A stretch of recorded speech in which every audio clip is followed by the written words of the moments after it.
I never thought a simple text saying I'm cold would turn into the most unexpected night of my life. It was one of those random, quiet evenings where nothing seemed to happen, and yet everything changed in a way I didn't see coming. So here's the setup. I'm a pretty low-key guy, not the type to make big moves or chase drama. I work from home, mostly in sweatpants and messy hair, and my social life is kind of a slow burn, mostly small dinners or the occasional video call with friends. But then there's Jamie. He's this guy the first met through a mutual friend a few months ago. We hit it off right away, but nothing serious. Just a lot of texting, some casual hangouts, and that weird electric kind of tension that makes you wonder if it's just friendship or something more. On this particular night, I was sprawled on my couch watching some late-night show when my phone buzzed. It was Jamie. The message was simple, just 2 words. I'm cold. Now, that might sound like something trivial, but honestly, it caught me off guard. Jamie's not the type to complain or ask for much. He's this confident, independent guy who usually has his shit together. So when he said he was cold, I didn't just think, oh, I should get him a blanket. I thought, okay, maybe he needs more than a blanket. The thing is, Jamie lived just a few blocks from me, and even though it was late, the idea of him sitting there alone, feeling cold and probably kind of miserable, didn't sit right. So without really thinking it through, I texted back, come over. You can crash here tonight. He didn't hesitate. Okay, be right there. I wasn't sure what I was expecting when the doorbell rang a little while later. Maybe a quick hello, maybe him grabbing a blanket and heading back home. But when I opened the door, there he was, looking a little vulnerable in a way I hadn't seen before. His jacket was thin, and his cheeks were flushed from the cold. He looked tired, like he hadn't slept well for days, and the way he smiled at me was soft, almost shy. I stepped aside and let him in. You okay? I asked, trying to sound casual, but honestly, I was already feeling that weird flutter in my chest. Yeah, he said, shrugging off his jacket. Just cold. And it got worse when I sat outside waiting for you. I laughed quietly. You didn't have to wait outside. You could have just texted again. Yeah, but I wasn't sure you'd say yes. His voice dropped a notch, and I caught that flicker of something unspoken between us. We settled in my small living room, and I pulled an extra blanket off the couch. Jamie sat closer than I'd expected. The air between us shifted, thicker now, like we were both waiting for something to happen, but unsure what.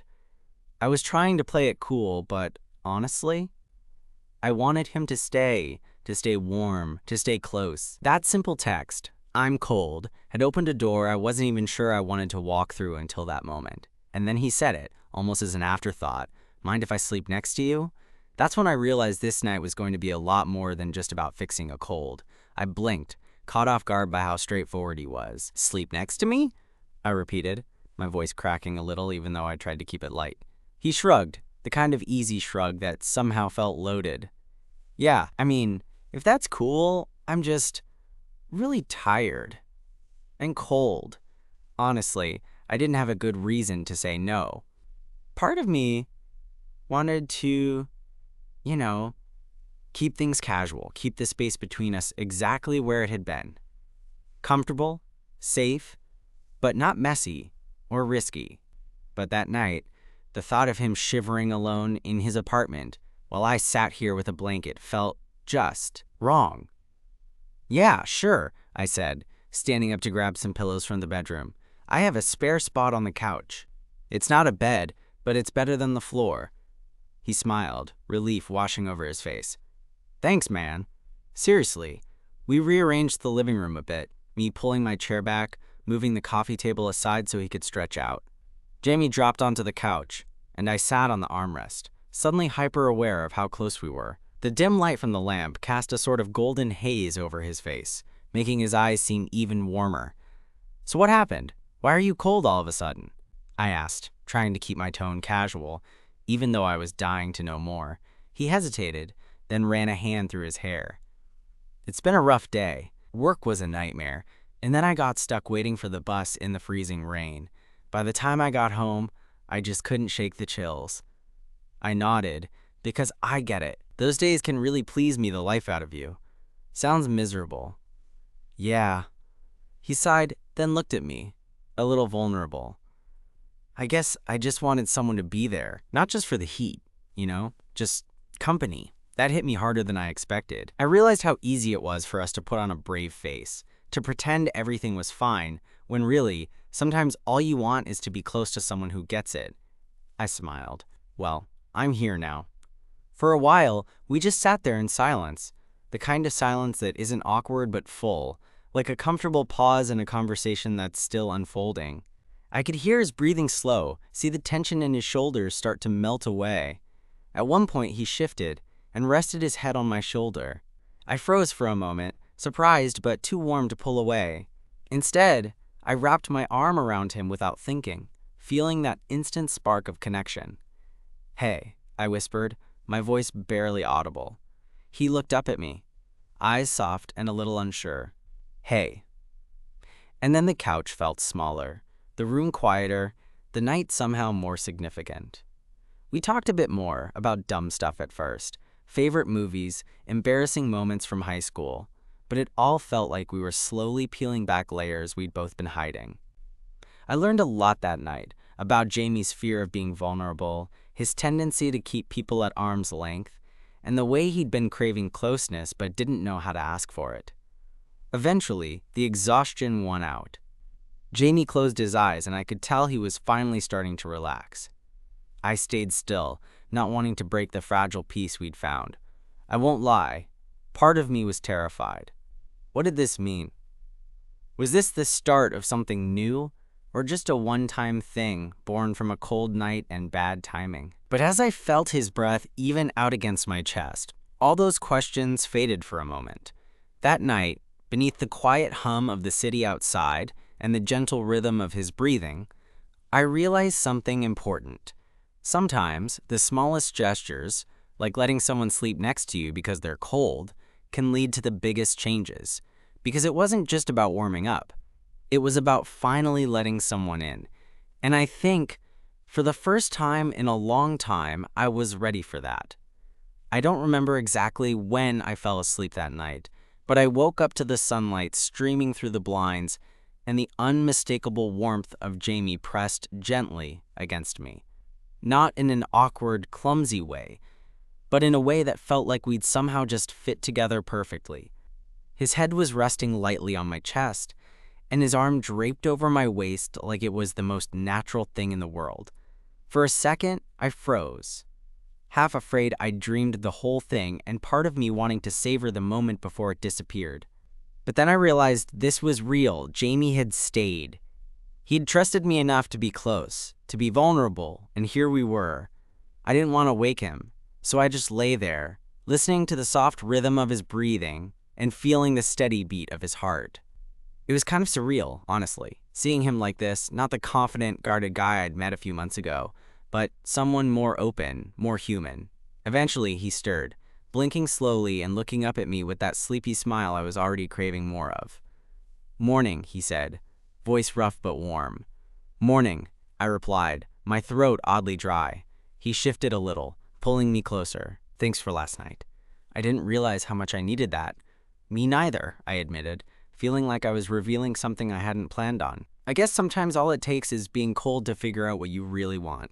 Jamie chuckled softly, that easy laugh that always made me want to keep hearing it. "Yeah, or maybe it just takes the right person to say yes." There was this moment then where neither of us said anything, but everything felt charged. Like we were standing at the edge of something new, something fragile, but worth the risk. We spent the morning in this quiet bubble, talking over coffee and sharing stories we'd never told anyone else. Jamie told me about his family, his fears about opening up, and the pressure he always felt to be okay. I told him about my own struggles with feeling stuck, like I was waiting for life to start but never quite getting there. What struck me most was how easy it was to be honest with him. No pretending, no holding back. Just two guys who'd found something unexpected in a cold night and a couch that suddenly didn't feel so small. Later, when he mentioned he had to get back to work, I felt this weird tug, like I didn't want him to leave. So I asked, half joking, "So you're not thinking of moving in yet, right?" He laughed, shaking his head. Not yet, but maybe I could stay over more often? I grinned, feeling that familiar warmth spread through my chest. Yeah, I think I could get used to that. The days that followed were anything but ordinary. We started hanging out more, sometimes just watching movies, sometimes cooking dinner together, and sometimes just sitting in silence, comfortable in each other's presence. But the real shift happened one night when I caught him staring at me in this way that made my heart skip. It wasn't a look I'd seen before, not just friendship, not just casual interest, but something deeper. I've been thinking, he said quietly, about how last night felt different. Like we both let down these walls we'd built. Yeah, I said, feeling the truth of it settle between us. He reached out and took my hand, fingers intertwining. I don't want to go back to living behind walls. Not with you. I squeezed his hand, suddenly feeling braver than I ever had. Me neither. From that moment, things started to change. We weren't just friends anymore, and the idea of what us could be became something real, something worth fighting for. Looking back, it's funny how a simple text, "I'm cold," turned everything upside down. But maybe that's the thing about love. It doesn't always come roaring in like a storm. Sometimes it sneaks up slowly, wrapped in quiet moments and small gestures, until one day you realize you found someone who makes the cold disappear. And honestly, I'm grateful every single day that Jamie decided to come over that night. Because if he hadn't, I might still be waiting for something to happen, not knowing the warmth I was missing was right next door all along. After that morning, things slowly shifted between Jamie and me in ways that felt both natural and a little terrifying. We weren't in a rush to label anything. No pressure, no expectations. Just two guys figuring out what it meant to be close. But those small moments, like the way he'd brush his hand against mine when we passed each other a drink, or the way our conversations stretched late into the night, made it clear to me that something was definitely growing. One night, maybe a week after he'd spent that first night on my couch, we were hanging out at my place again. I was making dinner, just some pasta and a sauce I'd learned to half-decently whip together. And Jamie was sitting on the windowsill, fiddling with his phone but clearly distracted. The city lights painted his face in this soft glow, and I caught myself watching him more than the boiling water. "You're quiet tonight," I said, tossing a spoonful of sauce into the pan. He looked up, a little startled. "Yeah, just tired, I guess." I nodded, not buying it for a second. There was something behind his eyes, a hesitance, or maybe a worry, that made me pause. "What's on your mind?" I asked, leaning against the counter. He sighed and stood up, walking over to me.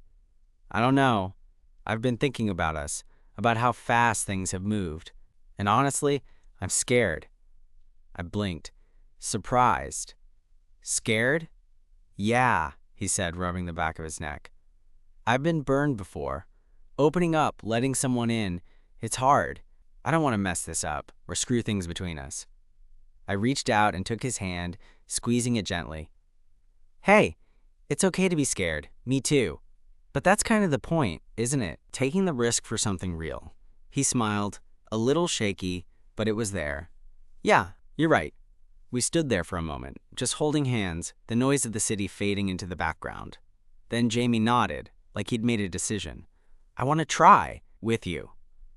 That night, when we finally sat down to eat, the air between us felt different, lighter, but charged with this new kind of energy. We talked more openly than we ever had before, sharing fears, hopes, and dreams that didn't feel so scary when spoken out loud.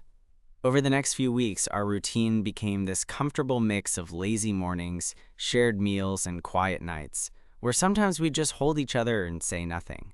It wasn't perfect. There were awkward moments, misunderstandings, and days when one of us would retreat a little, but we kept coming back to each other. One Saturday evening, Jamie and I went for a walk in the park near my apartment. The air was crisp, and the leaves were turning that perfect shade of orange and gold. We were bundled up, hands buried deep in our pockets, when Jamie suddenly stopped and looked at me. "Do you remember that night I showed up here because I was cold?" he asked, his breath fogging in the chilly air. I smiled. "How could I forget?" He took a deep breath and reached for my hand, lacing his fingers through mine. I was scared then. Not just because of the cold, but because I was letting someone in for the first time in a long time. And honestly, I didn't know if you'd want me. I squeezed his hand back. "I did. And I do. He chuckled softly. Good, because I don't want to be just the guy who's cold. I want to be the guy who's here, you know? For real. Me too, I said, feeling this warm swell in my chest.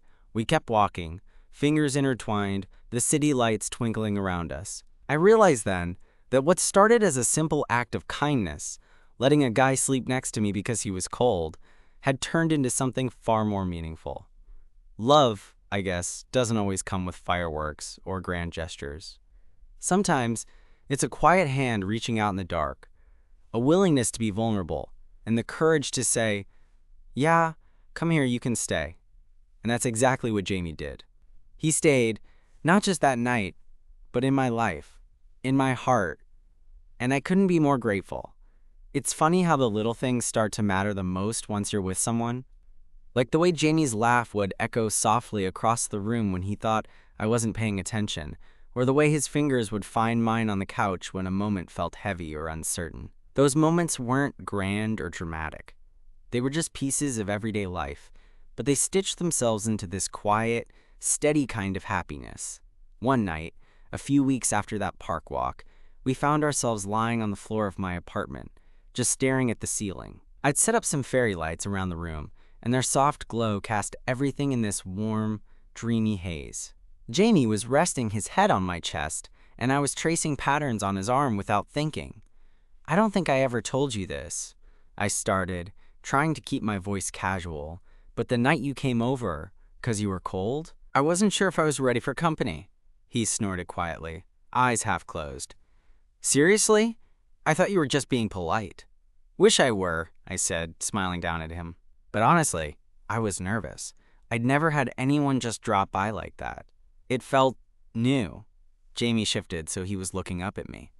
It was new for me too. I'd been so used to keeping to myself, pushing people away before they could get too close. Yeah? I propped myself up on one elbow to meet his gaze. What changed? He hesitated, then shrugged. You did. Somehow, you made it feel okay, like I could be messy or scared or cold, and it wouldn't change how you saw me. I swallowed, the words hitting deeper than I expected. I think that's what I was hoping for too. Someone who doesn't run away when things get real. There was silence for a moment, but it wasn't uncomfortable. It was the kind of silence where you don't need words because everything's understood. After a bit, Jamie smiled shyly. So what now? Are we just gonna keep doing this? Being close but not saying it out loud? I laughed softly, running my fingers through his hair. I don't want to just keep doing this. I want us to be something real, something worth naming. His eyes brightened, and for a second, I thought he might say something that would change everything. Instead, he whispered, I'm scared. Me too, I confessed. But maybe being scared together makes it easier. Jamie nodded, and then, without thinking twice, he leaned up and kissed me. It was slow, tentative at first, like we were both testing the waters. But then the kiss deepened, and I felt this rush of warmth flood through me, the kind of warmth that had nothing to do with blankets or cold nights. Pulling back, Jamie rested his forehead against mine. I'm glad we're doing this, he said softly. Really glad. Me too, I murmured. From that night on, our relationship started to take on a new shape. We weren't just two guys who happened to hang out anymore. We were a team, navigating the ups and downs of life together. There were days when the world felt heavy, and Jamie would curl up next to me, seeking comfort. Other times I'd lean on him when work got overwhelming, or my anxiety flared up. One evening, maybe a month later, we had dinner at a tiny little place Jamie had discovered. Afterward, we walked back to my place, the air crisp and filled with the faint scent of autumn leaves. We paused on the sidewalk, neither of us wanting the night to end. Jamie looked at me, his eyes catching the streetlight in that way that made my heart flip. You know, he said, I've been thinking about what it really means to let someone in. It's not just about being close physically. It's about trusting someone with the parts of you you usually hide. I nodded. Yeah, and it's scary because it means you could get hurt. But it's worth it, right? He asked, biting his lip. I smiled, stepping closer so our shoulders touched. It is. Because with you, it feels safe. He reached out and took my hand, fingers curling around mine. I want to keep trying. Keep building this, whatever it is. Me too, I whispered. That night, as we lay together, I realized how much Jamie had changed my life. Not because of some grand gesture or dramatic moment, but because he'd shown me what it meant to be seen and to see someone else in return.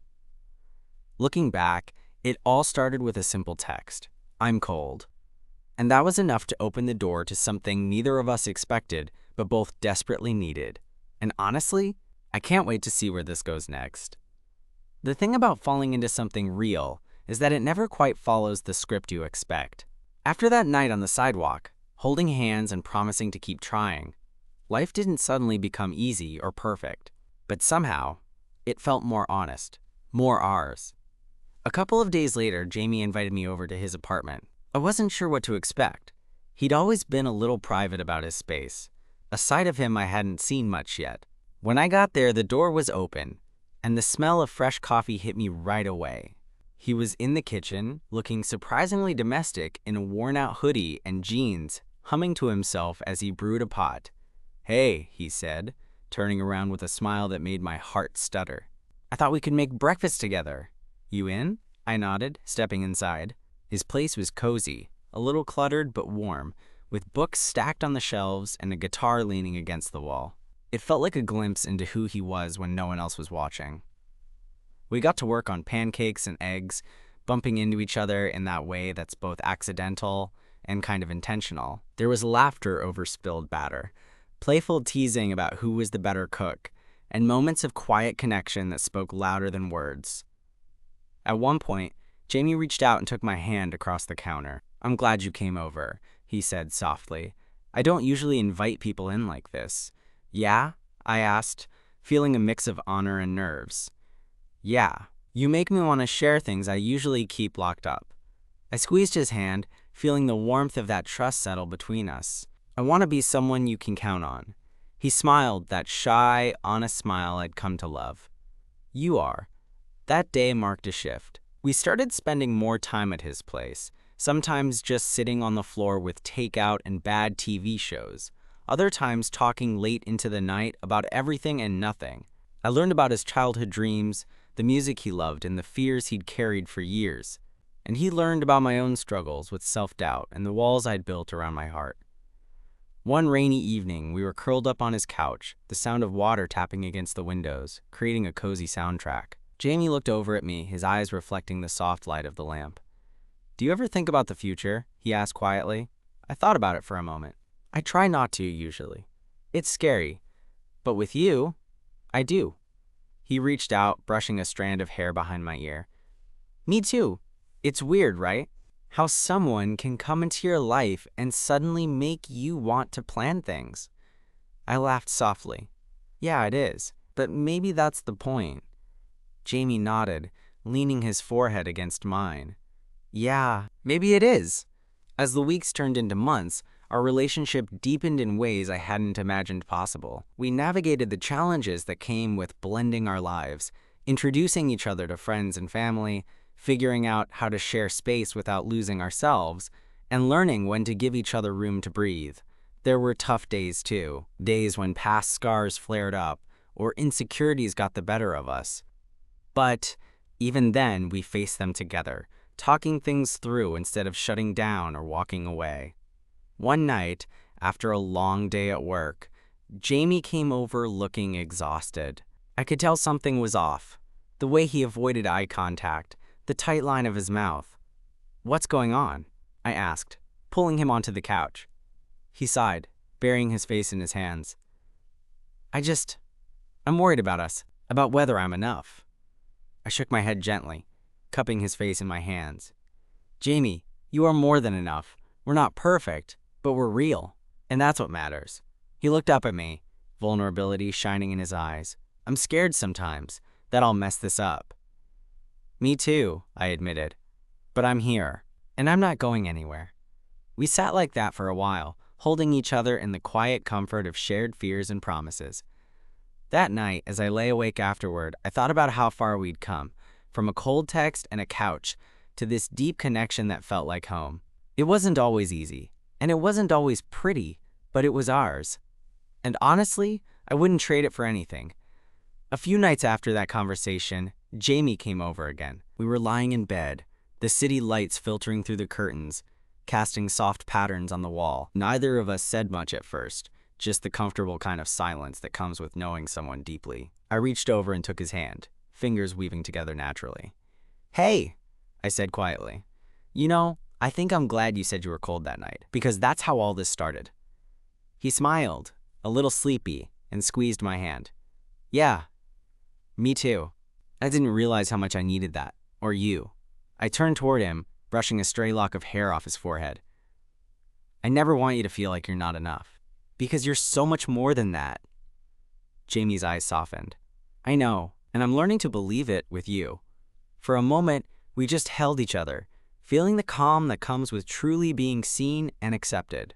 It wasn't about grand gestures or dramatic confessions. It was about the quiet, steady presence of two people who chose each other every day. I thought back to that first night, how a simple message, "I'm cold," led to all this. It reminded me that sometimes love sneaks in through the smallest cracks in our defenses, and when you let it, it can warm you in ways you never expected. As Jamie rested his head on my chest and I wrapped my arms around him, I felt this deep sense of peace. We weren't perfect, but we were real. And in that realness, there was something beautiful and lasting. I closed my eyes, grateful for the cold night that turned into a lifetime of warmth.